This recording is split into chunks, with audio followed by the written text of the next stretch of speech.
Hello, hello, hello, hello, hello, hello, everyone. Welcome to another episode of Sree's daily global COVID-19 show. My name is Sree Sreenivasan, and it's my honor to convene this daily conversation. We usually are live 9 p.m. Eastern, but whenever we have guests from Europe, we have to do it earlier in the day. So it's noon Eastern time now, or whenever you are listening to this or watching this at a later time. Our topic today is social media and politics. Is there a more important topic at the moment in the world of politics than how social media is being used for it? We have a fabulous guest. He's an expert on the role of social media in campaigns, and he's the founder of the Social Media Research Center in the United Kingdom. He's a doctoral researcher at the University of Bath. Our guest is Tristan Hotham, and you can follow him at Tristan Hotham on Twitter. Please find him, please hit share right now so that your friends and family and colleagues and enemies can join us from around the world. Any trolls you like, let them know as well. We are live on Facebook, on Twitter, on YouTube, and on LinkedIn. And we want to hear from you, and we want to get your thoughts. So please tell us where you're watching from. Hi, everybody. I'm Sree, and I'm the Marshall Loeb Visiting Professor of Digital Innovation at Stony Brook School of Journalism and the founder of Digimentors, a website and a company that does social, digital, and virtual events consulting. Thank you so much for watching, and thank you for being here. This is episode 117. That means we've been on the air for 117 straight days of lockdown in New York. I myself left New York after 100 days, and my family and I are on Fire Island, about an hour away from New York City. But we are on lockdown here. We wear our masks everywhere, and I hope you are too, wherever you are in the world.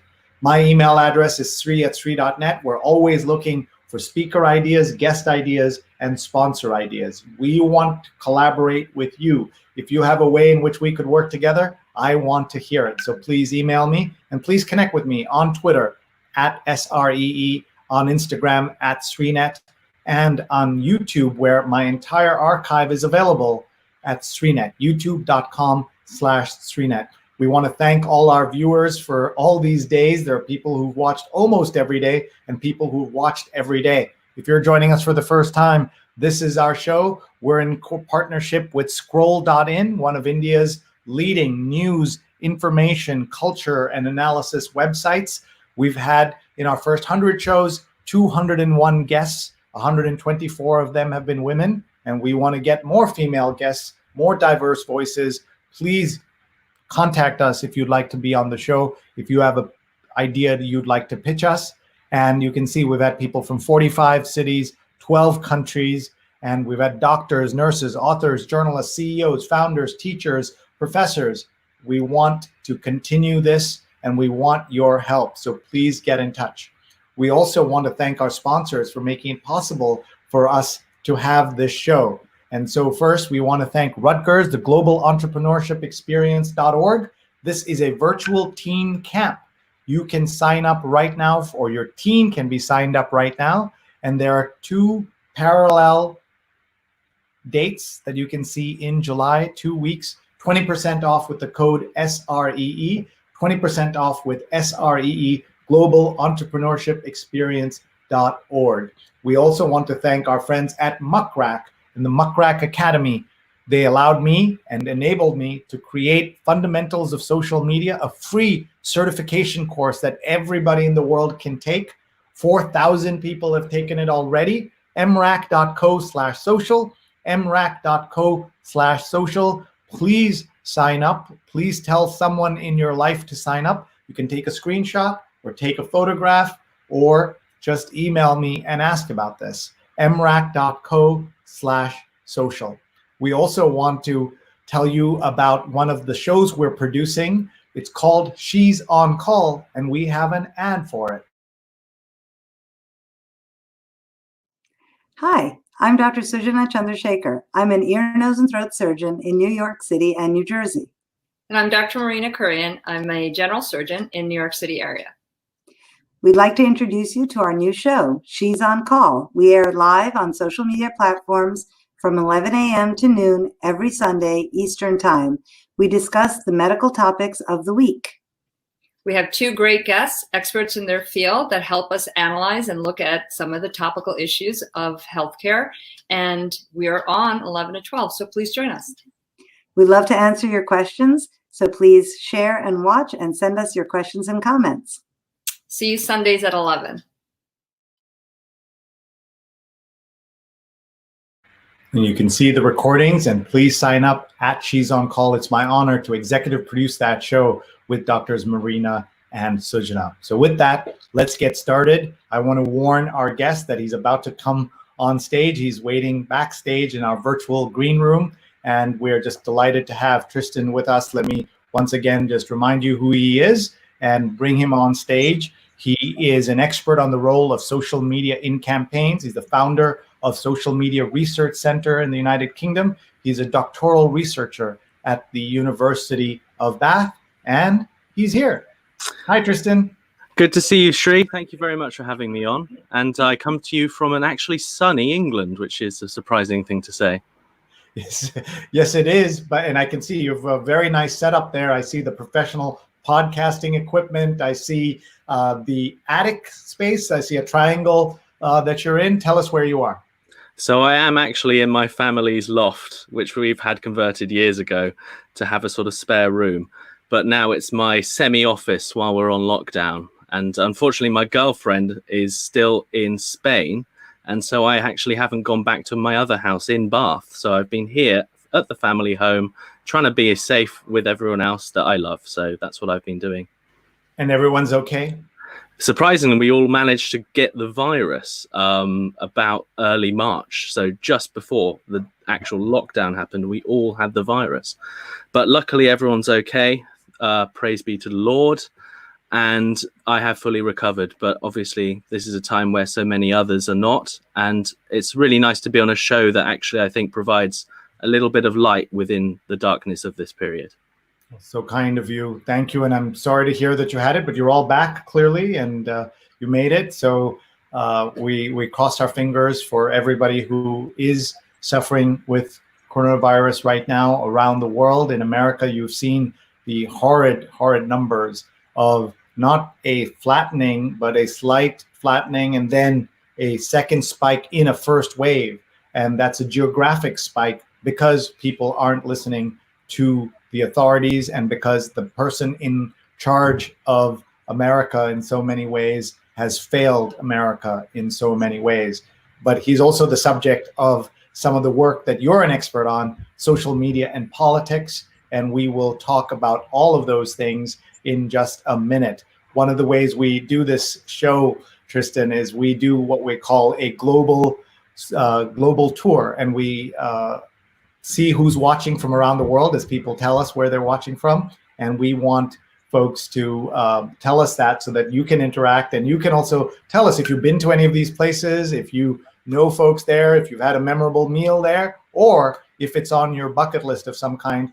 You should know that one of my guests said he's not using the word bucket list because, you know, it implies that there's he's kicking the bucket at some point. So instead, he's gone with list. And I think that works as well. So I think I may choose that as well, yes. Yeah, let's see who's watching. Jonathan's watching from Union Square, New York. Have you been? I have not been to New York. It is on my list. There you go.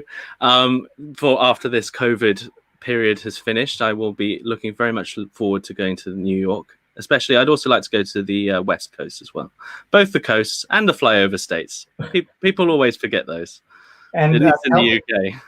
Tell us about your interest in America and what you know about it. You've studied it, obviously, in many ways because of your work, but you haven't been here.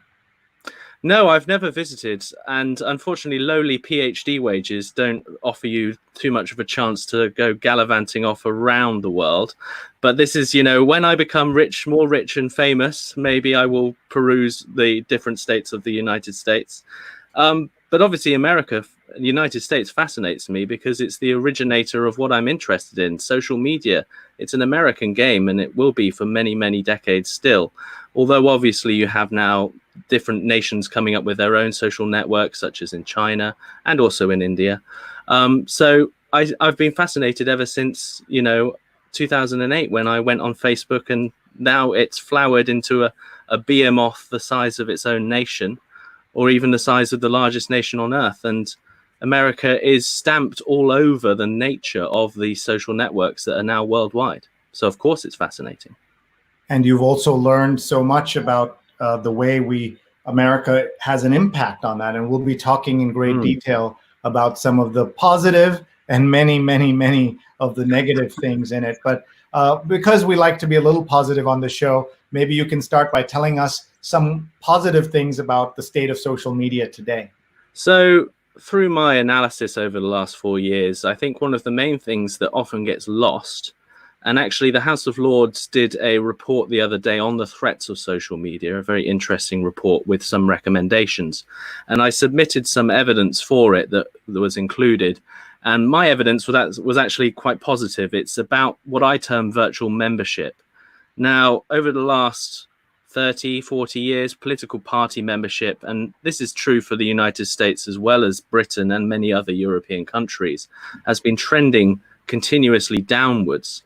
And actually, in the recent sort of last decade, since we've had social media, you've seen the rise of what I term virtual members. So these people are not, they reject official membership of a party, but are still political. They're still interested and want to be involved. And these numbers of people are huge. You're talking 10 times the number of official party members for parties in the UK. And parties have a real, I think, opportunity to utilize this group, because this group of virtual members, compared to their official memberships, are younger, more diverse, probably have some new interesting ideas, and they need to bring these people in and utilize them in their campaigns. So the idea that this social media is just a one-way negative street is wrong, insofar that many people who were not traditionally politically active are getting more engaged and joining in. Thank you for sharing that. And I think that's a perspective that many people haven't quite understood. Let's keep going on the global tour, and then we have so much to talk about. Ron Thomas is watching from Dubai. Have you been?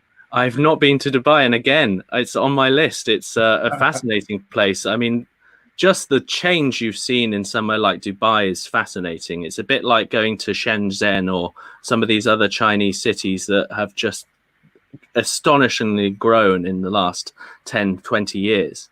It makes me really want to go, because it's not only got a fantastic skyline now, but the water looks quite inviting as well. So it's my kid brother, who's over 40 now, lives in Dubai with his family, and I've already been twice before the lockdown this year, and I would have been back multiple times. I try to go every time I go to India or to East Asia. I stop in Dubai, and so I miss him, his wife, and my wonderful nephew very much. And so thinking of them now. Here's Ron watching from Dubai, and Ron posted, "Do Americans understand how badly they're doing? In France, where I live, the virus is under control." And this is an article that Ron has posted about a Frenchman writing about America. And Ron is an American living in Dubai, which again shows you the global nature of social. And Ron, I'm so sorry to see, as you've mentioned here in your comment, I lost my sister and cousin to this dreadful disease. And I'm so sorry, Ron, to hear that. My deepest condolences.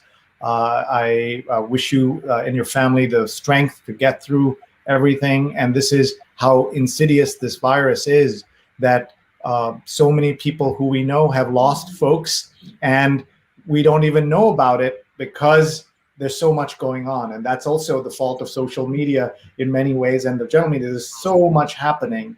And so a friend of mine losing his sister and a cousin, that would have been big news. And I will reach out to him after this. But just think about how our lives have been upended by this. Go ahead, Tristan. Well, I mean, related to this, very early on, I was on the different Reddit sort of forums looking at the news that was coming out of China that wasn't really being reported on in mainstream news. And it did massively affect my mental health, I have to say. I saw very horrible things posted there.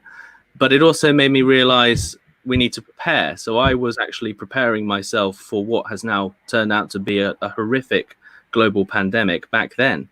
And I think it's very important because as poor Ron has seen, this virus is horrific. For a while, I was worried that my mum's oxygen level was considerably declining and she would have to go into hospital. So this can take anyone, and we do need to be careful and take precautions. But again, this ties into social media. You have that seed of this strange news coming out of China in early January that the mainstream media and the government seem to be totally unprepared and not talking about it. That's what made me so concerned. It's not so much the news itself. It was like, hold on, this has the capacity to become a terrible global pandemic and nobody's mentioning it. Then it took a whole month or more for them to finally actually start talking about it as a serious problem. I remember, I think the day that I realized it was getting really serious was when the WHO moved from their smaller conference venue to the proper full-on conference venue. And that's when you knew that it was actually going to become what it is today. So equally, though, I would say that I'm glad we are having this pandemic now and not the SARS 2003 pandemic, because social media has made this a much more manageable affair, especially for mental health and staying in contact and maintaining activity and being able to work still. I can't imagine what it would have been like if we had the 2003 SARS pandemic go global, because we were not at that stage of connectivity worldwide. And every day I'm just thankful that social media exists. I know there's many negatives, but for us right here, right now, we're talking to each other from across the globe, and we are talking about issues that help people and address people. And, you know, having that outflow of a location for emotion, for turmoil, such as with Ron's terrible loss, it's something that's really important. And I'm so grateful that we have social media to, you know, tie us together and get through this. Thank you for your perspective on that. I think very, very important to know. Let's see here. Paloma's watching from Paris. We just mentioned France. You've been? I've been to France many times, but then it's not so far away. I especially love going to Normandy, and I've been to the south many times and Paris several times. It's a fantastic country, good food, excellent wine, and even better cider. I think that's the key thing. But better cider, did you say? Cider, yes. Oh, okay. I'm not a drinker, so I don't know, but I was supposed to be in Paris this spring, and that got taken away. One of the great cities in the world.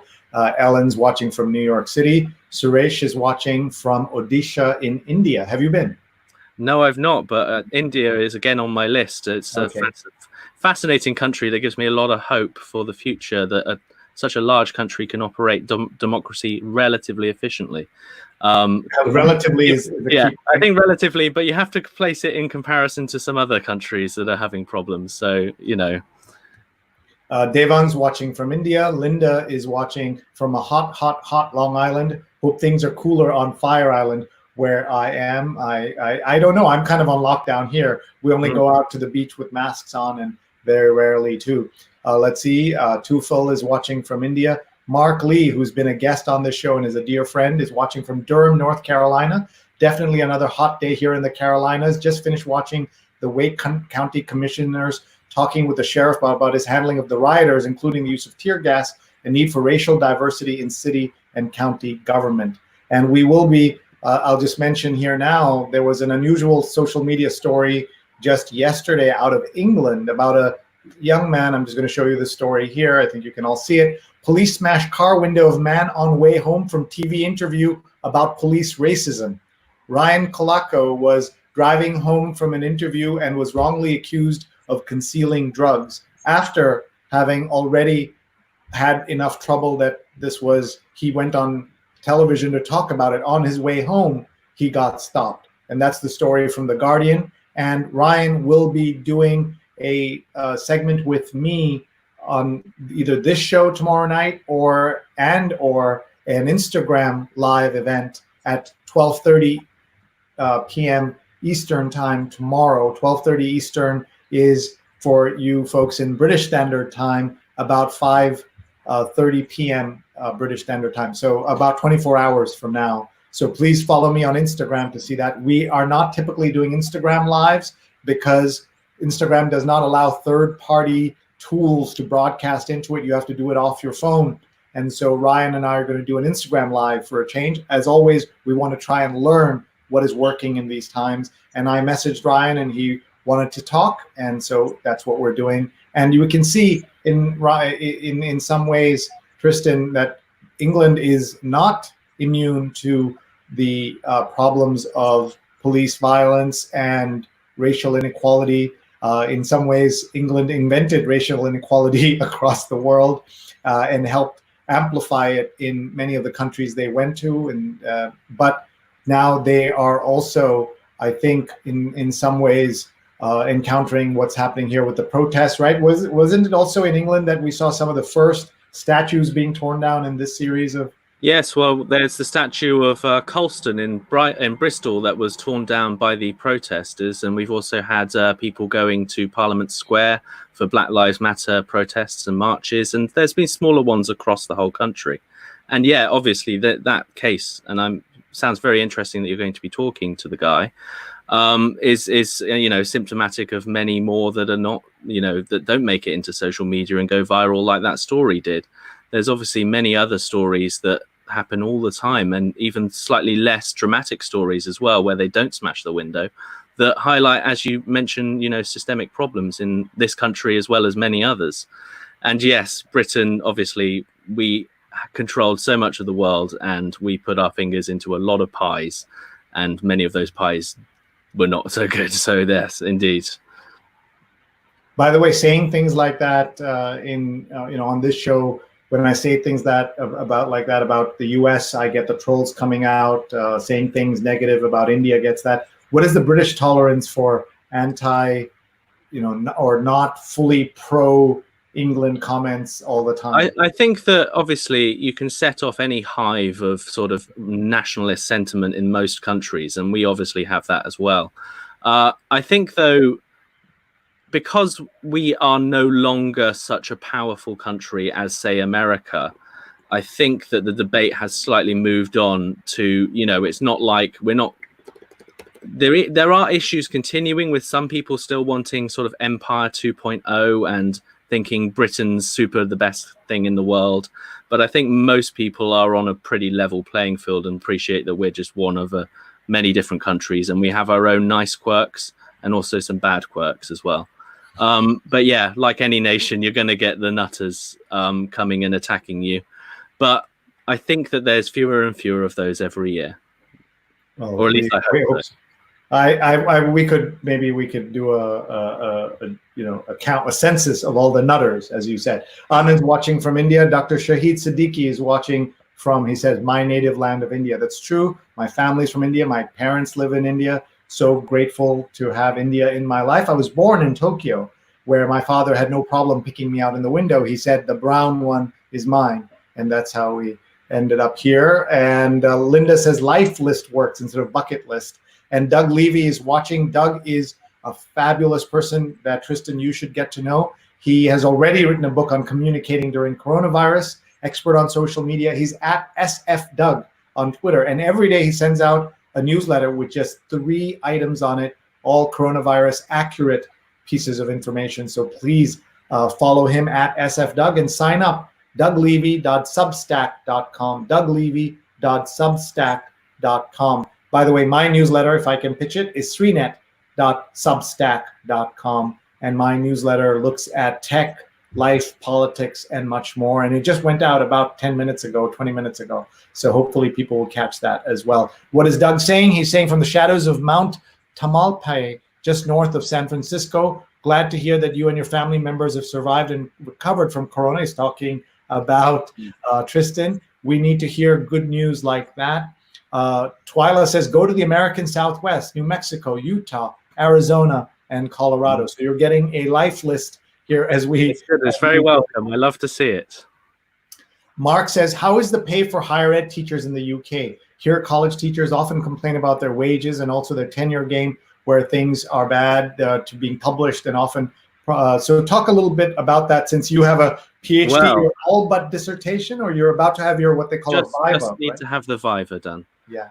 So in many ways, we follow the United States, in so many things, and higher education is one of those. So we had the marketization of the higher education institutions in the sort of 80s and 90s, and we had Blair come in, who was a Labour prime minister who wanted to have more people go to university, which led to the creation of many more universities, to the point where now 50% of the British population, each generation now goes to university.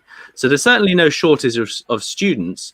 The issue in the UK has been a lot of casualisation of labour in universities. So, there's fewer and fewer, as you would say, tenure track positions, in the same manner as the problem in the USA. So there is that issue of having lots and lots of very intelligent, qualified, would make amazing lecturers and do good research, who are just on 0-hour contracts doing day-to-day teaching and being paid not very much money, and having no security and no ability to, buy a house, raise a family, all of these issues.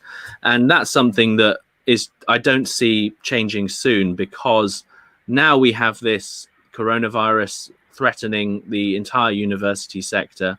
And I'm sure this is the same in the United States, but a lot of British universities have a lot of Asian students who may now not want to come. And a lot of the money that these universities make is from these Asian students, especially in sort of renting accommodation to them and in charging overseas fees for these students. This is all under threat. And there was an article in The Guardian, I think yesterday or the day before, about 14 of our universities, and there's about 150 in the UK, potentially requiring a bailout from the government. That's how bad the finances are. So we have a dual problem, which is not only are we having casualized labor and there's few jobs for PhDs, but there's also this now coronavirus-based crisis as well. Thank you. By the way, my friend Sachin, watching in India, he says, Sree, your new Monday newsletter is foreboding. So I guess when you're, my title was Why 40% of Americans Support Donald Trump. And it says because ignorance, because of the media, because of disinformation, because of social media.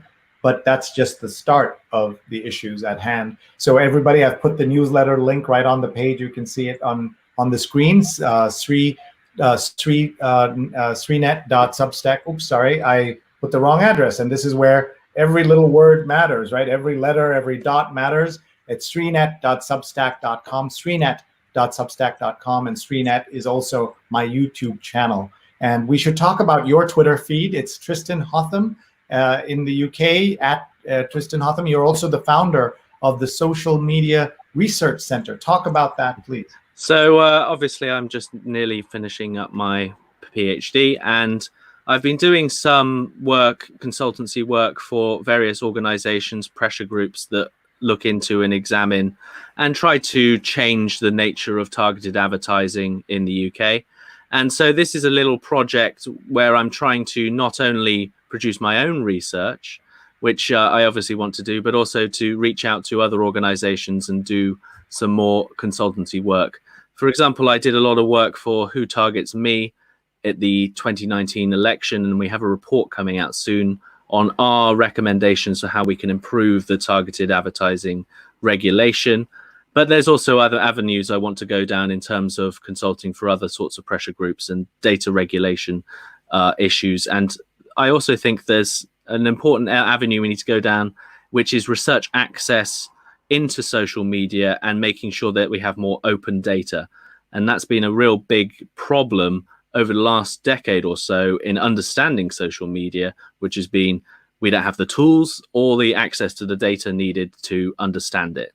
And this is why, when people see Donald Trump winning, they go, how the hell can that happen? Well, I put money on Donald Trump winning because I saw how popular he was on Facebook and I made a lot of money. Well, I only put like £10 on, but I still made 60 quid. So that's a good return. So where are your prediction right now about I think Donald Trump is not doing as badly as some people are saying. The polling data I know, and the odds on the betting is extremely advantageous for Biden. But I just think that, you know, it's the same as before the 2016 election, which was Hillary Clinton looked extremely strong, but she looked weak when you looked at social media. And I'm not talking about Twitter, because Twitter is totally irreflective of the general American population, same as in the UK. I'm talking about on Facebook, who is getting engaged with, who's exciting people to go out and vote. And I don't think Biden is doing that. His content is extremely middle of the road. If he wins, it's because he's not Trump, which is an extremely powerful factor to have. And if Donald Trump loses, it's because he is too extreme and he can't get enough people into his big tent that he's trying to build. Biden, it's his to throw. And at the moment, I think he could be doing a better job in terms of conveying a message of actual explicit change rather than nice rhetoric, and also trying to get some of these elements that he may well have isolated back into his tent. So these sort of left-wing Bernie Sanders supporters and the sort of Elizabeth Warren supporters, the people who maybe he needs to actually get over the line. So I think that at the moment, Donald Trump is underpriced in the betting, but equally, it's such a different landscape now given coronavirus. So I think a lot of it rests upon, and you mentioned it in your opening, how catastrophically he has handled this crisis, and how he is also fed into extremely dangerous and bad narratives around, for example, the wearing of masks, and tying it into sort of the idea of freedom is the freedom for me to kill my grandmother or something. It's just lunacy. And so I think to many middle ground centrist voters, this is a real turnoff, even though they may well not particularly like some of the more left-wing angles of the Democrats. So I think it's all still to play for. I just think that you can't write off Donald Trump at the moment, especially given if, for example, something crazy like Kanye West runs, and that maybe takes away 2% of people who may well have voted Biden eventually. And then suddenly you have a very close result. Well, I wrote on May 24th that there's a very good chance Donald Trump wins in November. That was my headline, and I still stick by that. Despite everything that's happening, it is not about common sense. It's not about what you see in front of you. It's partly the social media machine that he and the Republican Party have assembled, and then you inject in the Russians and disinformation and people who are working overtime to make sure that Donald Trump is elected, not because they necessarily love him, some of them do, but because of the chaos that comes from that, and a weakened America that comes out of Donald Trump. I would say when it comes to nefarious state actors and all of this talk of bots and trolls and misinformation, you have to remember that I think the main reason Donald Trump won is because his voters turned out and they were excited to go and vote for him. Right. The influence of Russian trolls and bots and all of these nefarious actors make up a very small amount of social media, because at the end of the day, people don't trust a random person on the internet. They trust their friends. And this is why social networks like Facebook have been so powerful. It's because you start inputting your own opinion, but you do it to your friends, people who you can actually influence, and you add your seal of approval to a position. That is actually a powerful way of altering someone's potential vote choice. You can also break into different socioeconomic groups, which is what we saw the Conservatives doing since Brexit, and potentially with other parties before Brexit. It's about taking traditionally white Labour voters in the north, or your Rust Belt, you could call it, yeah? And then you get in your message there effectively into a certain number of people, and then those people go off and influence the rest of the people. So it's more of a cascade. And in my studies of the 2019 general election, I would hasten to add that I examined almost every targeted ad that was sent during that period, and Facebook did an incredibly good job of removing bad faith posts, so that you're not going to see any Russian troll stuff from targeted ads. You may well see it from other avenues, but equally, there were some dodgy things which we can talk about later in terms of the 2019 election. There was plenty of dodgy examples of what are called like third party pages appearing, and it's something that you'll see. I mean, there's a bunch of things that happened in the 2019 general election that 2020, and I think I think we should probably reframe the question around that in a minute. No, I think that's fascinating, and I will point out that one of the things that you've emphasized is the importance of the social media prowess of the candidates, and their being out there and having a good ground game, as they say, on the election front in campaigning, but also online. And this is one of the things that gives me pause. You are looking at Kevin Roose, by the way, fabulous journalist. Everybody should follow him at Kevin Roose, who every day he posts this. What are the top performing Facebook link posts by US pages? And you can see how many, some of these names won't mean anything to people around the world, but some of these are some of the most conservative, hateful, racist, and misogynist people in the world. And I'm not even talking about Donald Trump, posting and commenting and sharing information. And so as much as Facebook and others do their best to cut down on this kind of misinformation, you see it here as well. So this was from my newsletter that just went out, as I said, a few minutes ago. If you are not a subscriber, I hope you will sign up. It is sreenet.substack.com, and here is the approval ratings of Donald Trump. You can see at this moment the approval ratings are higher than it was in January of 2018. So you can see that. And the disapproval is only about the same as it was in January 2019 and about the same as it was in October 2017. So that tells you that there's a lot more going on here, and that any complacency that Democrats have about Trump losing automatically are misplaced. Exactly. It's thinking that Twitter is real life, and it's not. Facebook is closer to what the average United States citizen or British citizen is probably consuming. And yeah, I've seen like Ben Shapiro is like second on that list. I think there was just CNN, and they're pretty centrist, really, aren't they? They're left of center, I would say, but pretty centrist.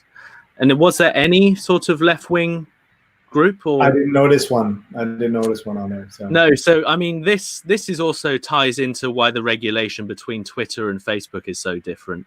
And obviously, when you're talking about organic viral content, our peer-to-peer relationships we have on there, which is totally different to targeted advertising, you have to appreciate that Facebook is more right-wing. It has more old people. Facebook is actually not growing anymore in terms of the number of people using it. What's happening is that fewer younger people are joining, and there's a few more older people joining. And essentially, it's now static, but getting older. The only growth markets for Facebook worldwide are in places like India, but even then, they have rapidly grown and are also reaching saturation levels. So they are essentially reaching as many people as they possibly can, which is a lot. I think it's basically over 2 billion Facebook users now. Twitter is not used by as many people. I don't know the statistic for the United States. I have the statistic. Hold on one second. I'm going to show you some. Remember I mentioned earlier my social media course. It's from Muckrack Academy, mrac.co/social. Everyone should sign up. Well, here we commissioned with Muckrack, we believe, to be the most up-to-date information about the size of all these platforms. Oh, and wonderful. for you to use it in your work as well. And we committed to updating it. But of course, you know that TikTok had a crisis in India as all these apps got pulled down. Chinese apps got pulled down. And along the way, TikTok was caught in the crossfire, and about 20% of their audience is in India. So this is updated as of June. So let's take a look at it. We call it the Buzzin' Dozen. And up on top is Facebook, YouTube, WhatsApp, WeChat, Instagram, TikTok. They're at 1 billion, at the fastest to 1 billion. Messenger. This is a really great piece of research you've done here, and it makes a really good point as well, which is that WhatsApp and Messenger and these private messaging servers is so central now to how social media is being consumed and used. and we have absolutely no idea what's going on in there. I remember during the 2019 general election, WhatsApp was actually used a lot in Indian communities in Britain to share messages about the Muslim mayor of London, Sadiq Khan. And they were actually sending to each other around these groups fake news about him sort of celebrating the terrorist attack and these sorts of disinformation. And obviously, because it's a private encrypted network, there's no way of stopping any fake news or nonsense on there. So actually, when we talk about the threats of social media, there's this giant hidden iceberg that's just sitting right underneath us. And obviously, because it's private and it's about, you know, conversations with certain select groups, how are we ever going to really regulate that? Because we're not going into people's houses and stopping them having their private conversations around their dinner table. I don't know how we address this new major problem. It's also why I think we don't want to too heavily over-regulate many of these areas, because it's easier to combat these problems if they are out in the open. If you have huge amounts of disinformation, racism, and terrible content spread through secure servers like for WhatsApp, how are we ever going to get a handle on the problem or understand it? The other option is they maybe open up research avenues for us to understand what's going on WhatsApp, maybe anonymized data and things like that. But again, there's no access for these things. And that's so I'm not confident. Yeah, and when you look at these numbers, I mean, you study these all the time. What do you make of Twitter being, you know, of course they're doing really well, 300 million users, and I'd like to say they punch above their weight. That so many people the press loves talking about Twitter because they're on Twitter, and the president is on Twitter, and celebrities, and sports stars. I think I quite like to write an article about defending Facebook and really attacking Twitter, because many of the things that make Twitter such a great place to be, and actually many of the complaints leveled at Facebook are exactly the same on Twitter, but worse. So in Facebook, you have your network is based around your friends and family. That inherently grounds it and makes it a totally different thing to Twitter. Twitter is an open network where you rise up the hierarchy based upon the content you create. And as we've seen over the last decade, what people want is salacious, over-the-top, exaggerated, terrible content that is ridiculously full of sentiment, like very angry or very happy. And this just creates a totally terrible hierarchy for the conveyance of information. People are drawn to the extremes. And so Twitter has become this terrible hive of ultra-racists and ultra-left-wing people. It's essentially a bit like having communists and fascists fighting in the streets in the 1930s, but digitally. And I feel like Twitter gets essentially let off quite a lot because Facebook is in the lens of the media and obviously since the Cambridge Analytica scandal. But essentially Twitter is designed, I think, to be divisive. And we should really be discussing that, I think, more as a society, that such a small number of people control both what we talk about in the news, and also to some extent they are part of an elite that is driving the political decisions that are taken in a country, when most normal people are not on Twitter. So I think it's very important, and people need to appreciate that Twitter is not real life. And many do, but there is certainly a certain number that go on Twitter and think that that is reality, and then they don't understand when Donald Trump wins an election. So I just really hope that we can be brought together more, and I hope that a new social network that takes into consideration the many flaws that are inherent in all of that list of social networks comes along and destroys them all and makes a better world. That's my hope. You are an optimistic person, aren't you? And in fact, that's you have to be at the moment. I mean, yeah, otherwise you wouldn't wake up in the morning. I did an episode on humor very early in our series, and we said we have to laugh because otherwise we would cry. And people who are just tuning in, our guest is Tristan Hotham, who is an expert on social media and campaigns, and also a survivor of coronavirus. He and his family, him and his mother and father, is that correct? Yeah, and my brother. But my brother had no symptoms, amazingly. But he is a bit younger than me. I'm 29. And I think that obviously some young people can just not be affected by it. But not all young people. It's such a strange virus. You just don't know. It's a roll of a dice. And not all young people. And this is where, when the president said 99% of coronavirus patients, coronavirus cases are harmless, he is lying, clearly lying. And this is where, when the podium of the presidency has a lower standard than social media, it's just much harder for everything to be policed or regulated or improved in any way. And that's one of the things we're dealing with. We have lots of comments and questions coming in, so let's take a look. Vandana says, Vandana is one of our 2 producers on the show, Vandana_Menon. She's live tweeting you, and everyone please follow her. The other is Rose Horowitz 31 on Twitter, and they're both terrific. Linda says, I love WhatsApp. And so do I. Smith says people are loving Twitter more and more. True, people have lost their trust in Facebook, data breach and all. Pavan's watching from India. And let's see, Doug says the Russian campaign in 2016 generated a lot of content that Trump's supporters circulated and rallied around. So your point is important, that it's not necessarily that the bots are talking directly to humans, but they're being amplified by humans, and that's where that connection comes in. And there's a very interesting paper on 4chan creating. 4chan is a very horrific hive of racism and very right-wing sort of alt-right content. And actually, there's an interesting paper that said that the memes that were created on there, they would then move on to Reddit, and then from Reddit, they would move on to Facebook. So again, it's from very small acorns, you can create a great oak of misinformation and terrible content and dangerous lies, essentially. So it's very important to, yes, appreciate that, although in absolute numbers, we may not be talking about a big chunk of social media, it can still have a big effect. And that's what we're seeing for sure. Let's look at some of the other comments coming in. Linda says, does Tristan have an opinion on the influence of One America News Network?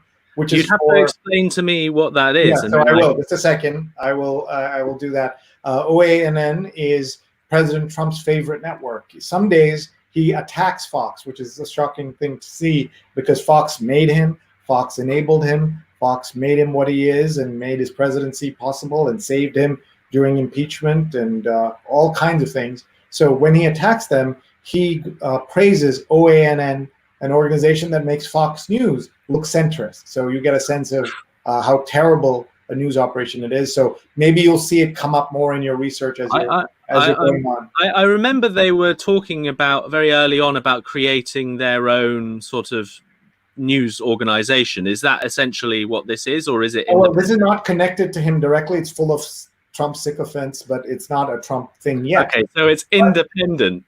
Yeah. But if you remember, this is why he will probably do better again. It's just this, it is thinking ahead, and this, even if he loses, this will then exist for longer, and it's just going to be an open sore for the next decade. And if you remember, the night of the election in 2016, he went in presuming he's not going to win because all the polls said he wouldn't, and he was planning his idea for the next morning and beyond was to launch the Trump News Network. And that was going to be his next thing. If he loses, he is not going away. You're not going to be rid of him. Exactly. I mean, he'll be around for a long time.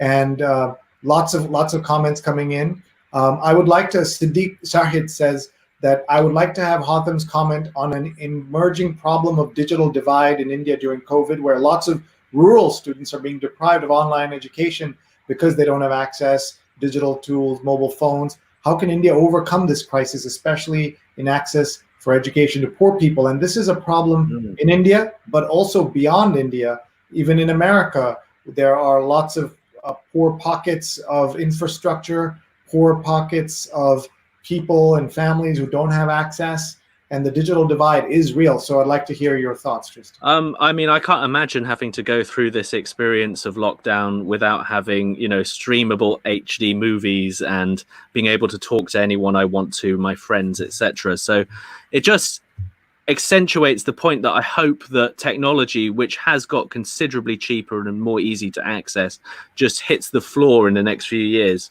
I mean, I remember getting a camera phone probably in about 2005, and I think it was like 0.5 megapixels.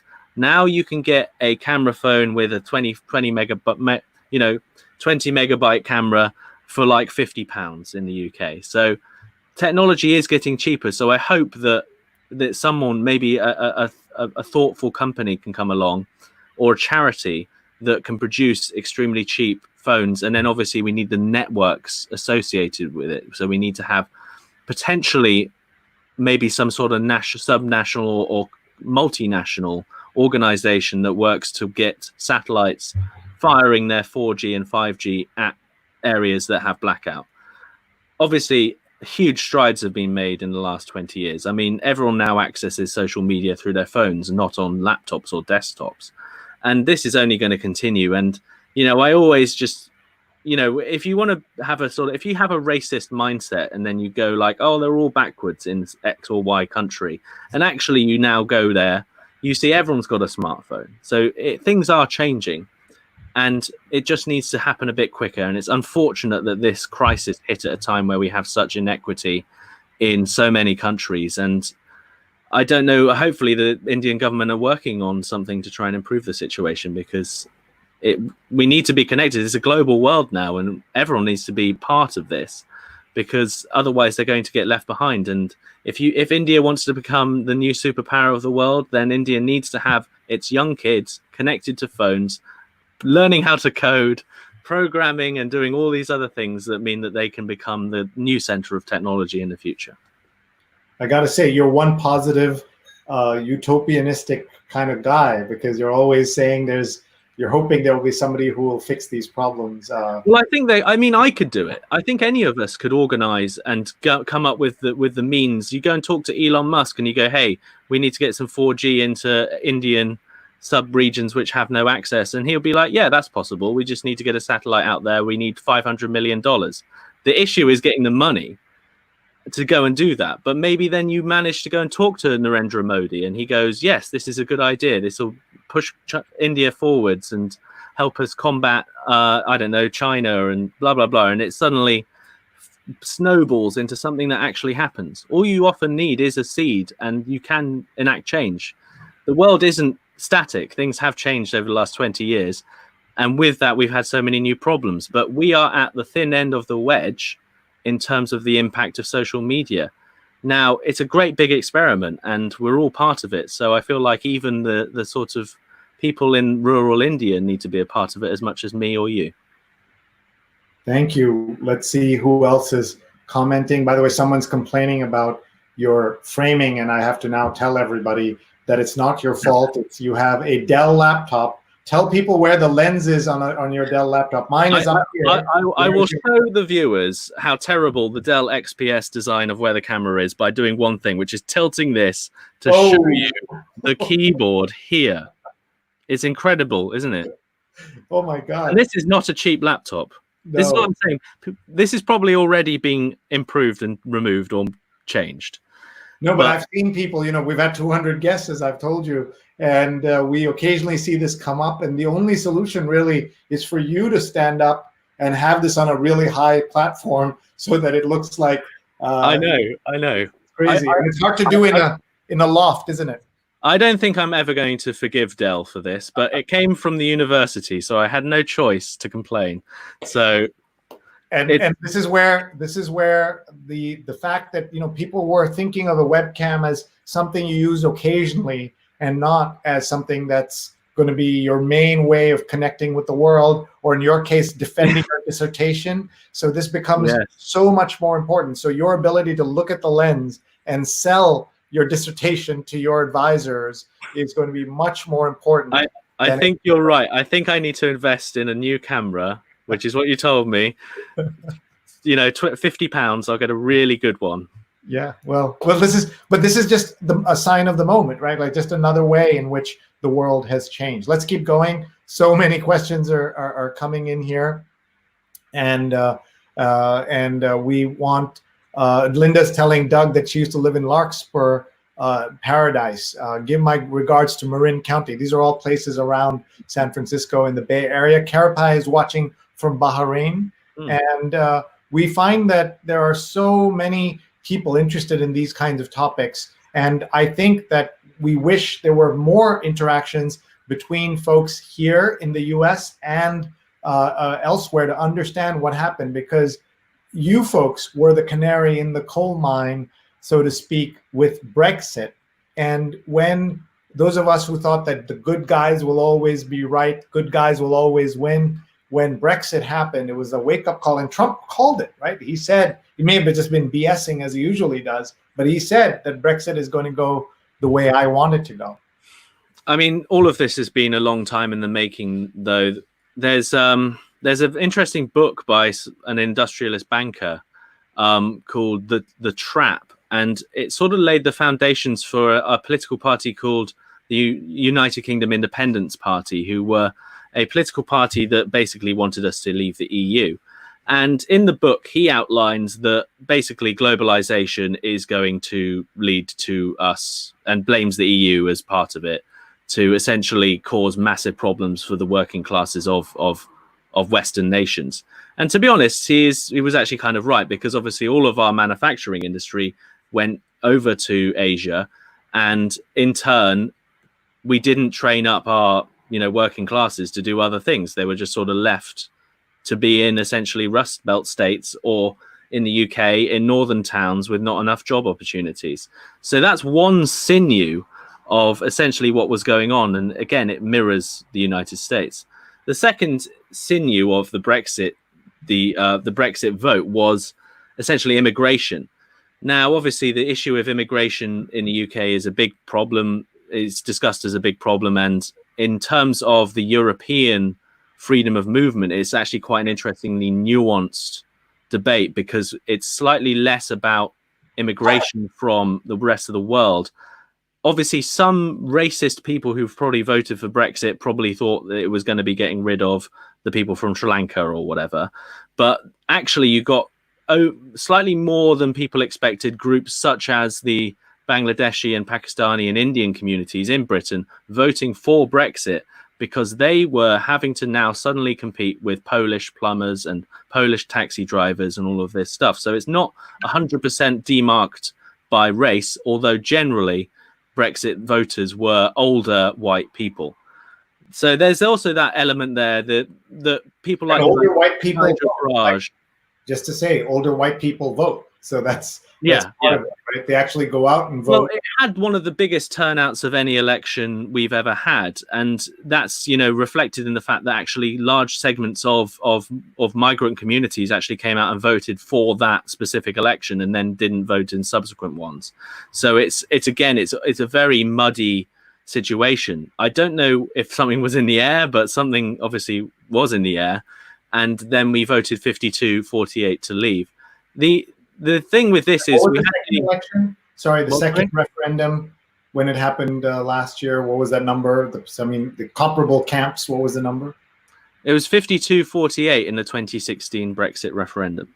And then the equivalent, they didn't have the when they voted again, or the. Oh no, there was no voting again. No, but when Boris Johnson won, what was the number? Right. So how would you compare that? Johnson in 2019 completed a full circle, which is gaining many of the formerly Labour voters to vote Conservative, and he won. I think it's. I'll have to Google it. I think he's got a majority of 80, and we have 650 seats minus the Speaker. So it wasn't a small margin, basically. No, he won big, but the difference is in 2017, so the election straight after the Brexit referendum, Jeremy Corbyn, who is a very left-wing Labour leader, nearly actually won by coming very close to Theresa May. And one of the reasons for that is that he managed to keep these Labour voters who voted for Brexit on side, because actually many of them, and you can talk about the cause or effect of the symptoms of Brexit, but you can equally talk about solutions. And many of the ideas that Jeremy Corbyn had resonated with a lot of these working class people up in the north. Things like an investment bank, saying like, we're going to give you jobs, etc., have manufacturing back. The difference is that obviously by 2019, the Labour Party, influenced by more liberal metropolitan wings of the party and groups like the Lib Dems, refocused on having a second referendum. And that led to a whole swathe of formerly Labour voters being essentially chipped away by the Conservatives. But this was a long time coming. As I mentioned, there was UKIP, the United Kingdom Independence Party, fronted by Nigel Farage, who Trump called Mr. Brexit. I'm sure you've heard of him. And then we had the Brexit Party, who came after the United Kingdom Independence Party, who have been spending years basically feeding into anti-EU narrative that was taken up by a large segment of this country. And you can debate about the benefits or negatives of leaving the EU, but we are essentially now doing it, and we're in a massive experiment now. So we kind of all have to hope that it's going to work out okay, because there's not really any going back. So we'll see. So you can sort of wish us luck if you want. I don't know. We do. We want nothing but the best for England and for everybody. I mean, who wishes bad things on other people? Can you talk a second about Russia and its influence? Generally, you said it isn't as much as we think it was in 2016. So yeah, it's the same thing again. It's if there was influence, it was from troll farms boosting up certain avenues of content. I think at the end of the day, if you look on somewhere like Facebook, UKIP were absolutely massive on Facebook organically. Yeah. They just had loads and loads of people who were like, leaving the EU is the answer to all of our problems. And this was beginning in 2013, 14. They were the biggest party on Facebook. Through 2015, 2016, again, biggest party, most engagement. So you could see something was going on. And then, boom, you have this referendum happen, and you have a very clever campaign. This is the other element of it, is that the campaign by the Brexit groups was extremely clever. On the one hand, you have leave.eu, which was a Facebook page fronted by a guy called Aaron Banks, who basically tried to target those Labour Leave voting people I mentioned earlier. But then equally, you had another group called Vote Leave, which was a much more middle class kind of affair fronted by Boris Johnson and a few other Labour figures and Conservative figures. So they were clever because they were talking to the different groups in ways that they would want to be talked to. So the leave.eu page went heavily on the immigration issue, whereas the Vote Leave campaign went much more generally on it's about sovereignty, it's about rights, it's about democracy. So they had a very clever dual structure to the campaign that allowed them to talk to people in the right way. And this is why you'll see in the upcoming US presidential election, Donald Trump will use different pages, because we saw this in 2019 as well. He'll use different Facebook pages to speak to people in a way that they like. So you'll have veterans for Trump and all of these other groups targeting people through advertising, as well as more generally through organic sharing in ways that people like. And it makes it so much more powerful. And if you look at the Democrat side, how many Democrat pages are there that are actually constantly making interesting content? So far, I've only seen a few. There's Biden's page. There's the general Democrat page. But then there's just local sort of county and state pages. So again, they don't have the system in place. And you can see that they need to change what they're doing. And it goes back to what I was saying earlier, then they could be doing more.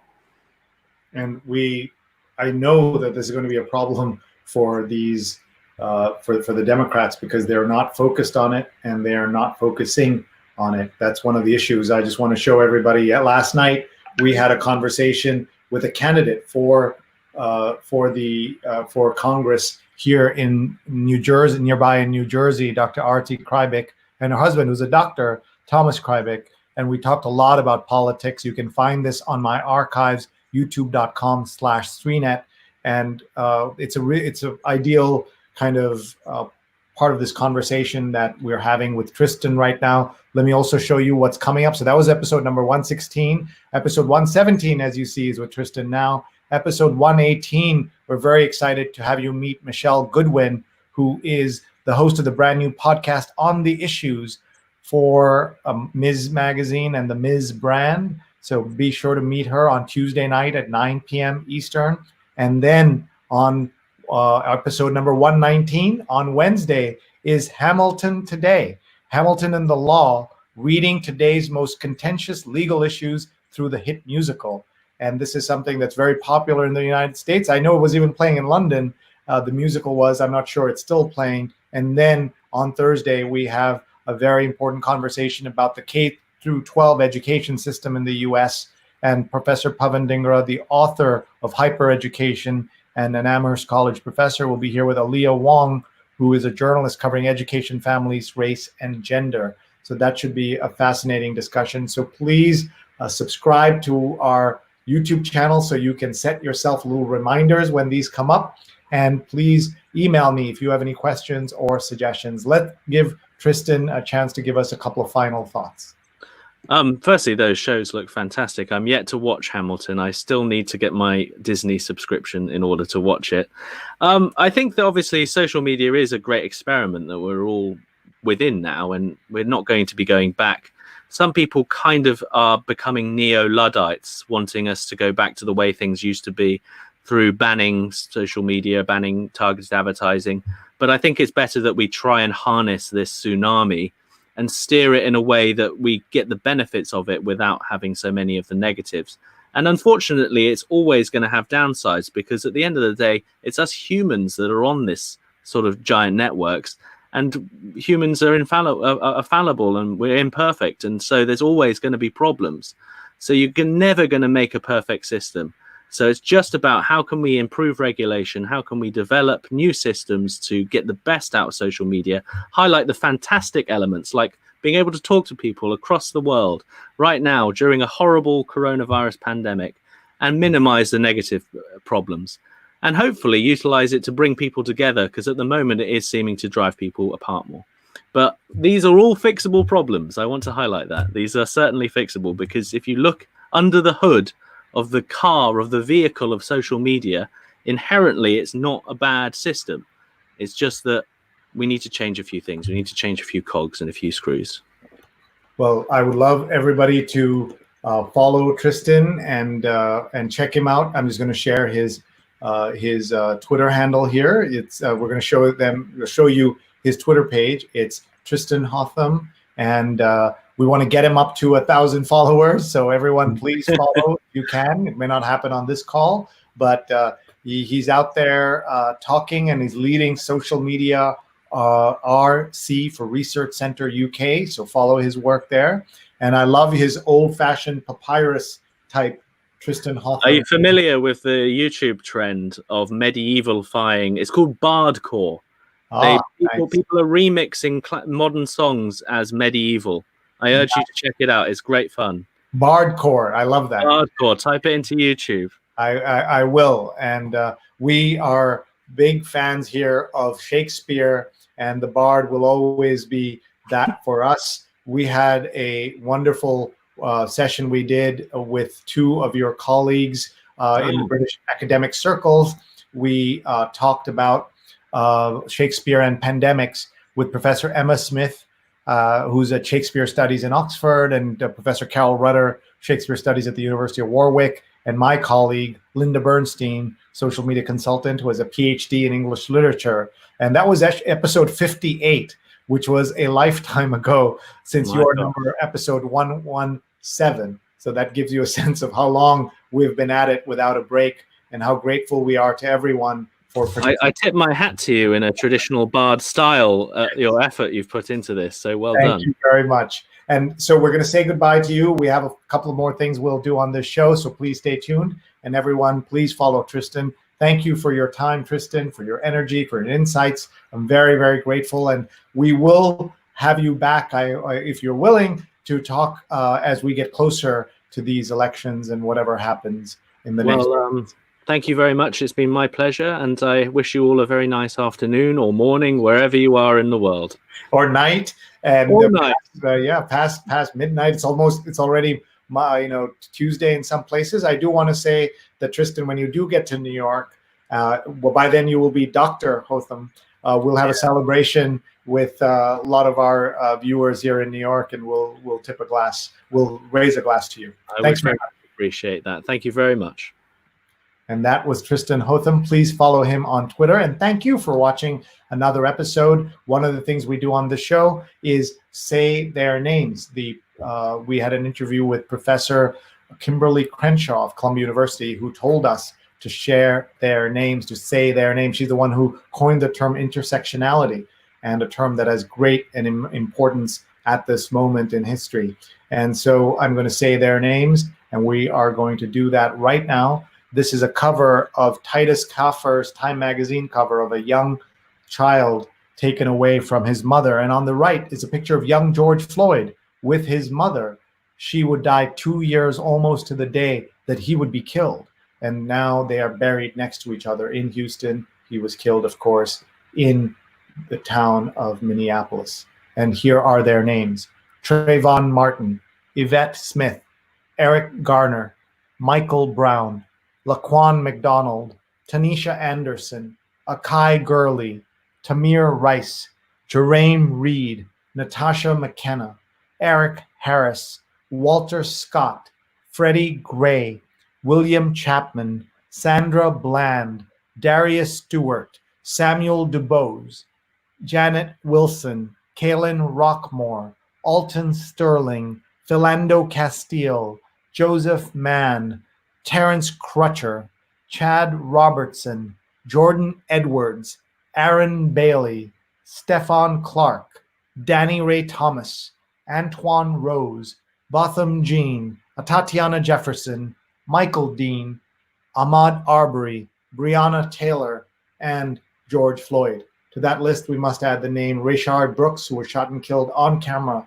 2 weeks ago in Atlanta, in a very tragic story as we all watched it unfold.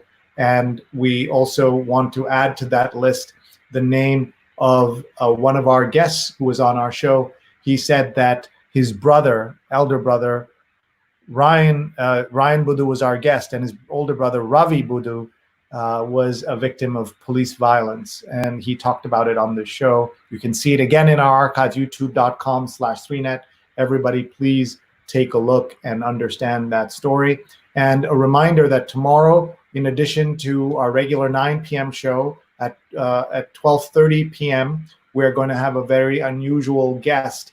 We're going to meet Ryan Calico, who had this happen to him. He had the police smash his car window on his way home from a TV interview about police racism.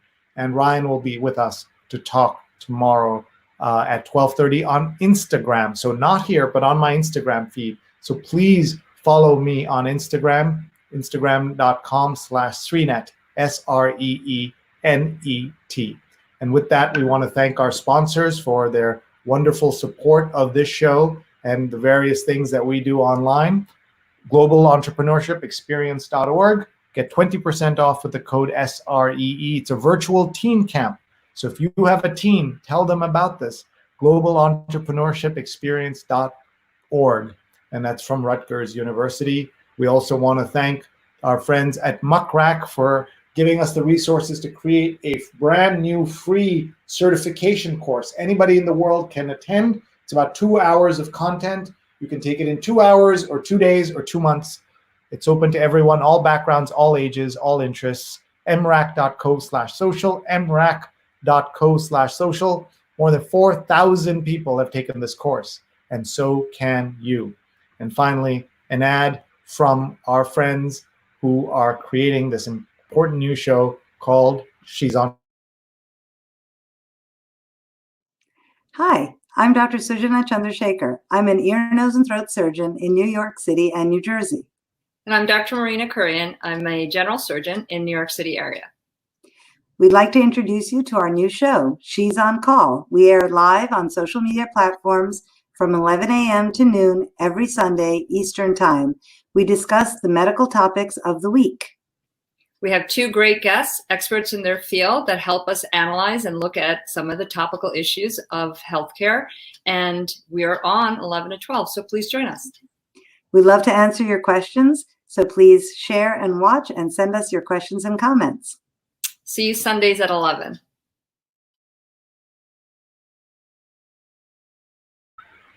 Thank you so much for watching that ad, and please support them at She's on Call on Facebook and on YouTube and on Twitter. Just want to read you this comment that came in from Shahid. It says, I'd like to share a new exemplary case of very positive usage of social media during sudden lockdown in India, when the Association for Community Research and Action, ACRA, reached over 200,000 migrants to support across India through WhatsApp and save them from hunger and mental stress. ACRA. I look forward to learning more about it. Please email me, sree@sree.net, SREE@sree.net. Jonathan says, great show. Mark says, great conversation. And Tristan should know that Manuel is watching from Spain. Tristan's girlfriend, we were told, lives in Spain. So that's a nice coincidence there. And Ellen is watching and says, thank you, Sree, and thank you, Tristan, for watching. With that, we're going to say goodbye to everybody. Thank you so much. Please join us. Please follow me on Twitter, SREE, and SreeNet on Instagram. We'll see you 12:30 tomorrow. That's 12:30 p.m. Eastern time, about 23 hours from now, when we have the live session with Ryan Calico, who was trending worldwide about his run-in with the police twice in a row, including when he was coming home from the police, from a TV interview when the police stopped him. Bye, everybody.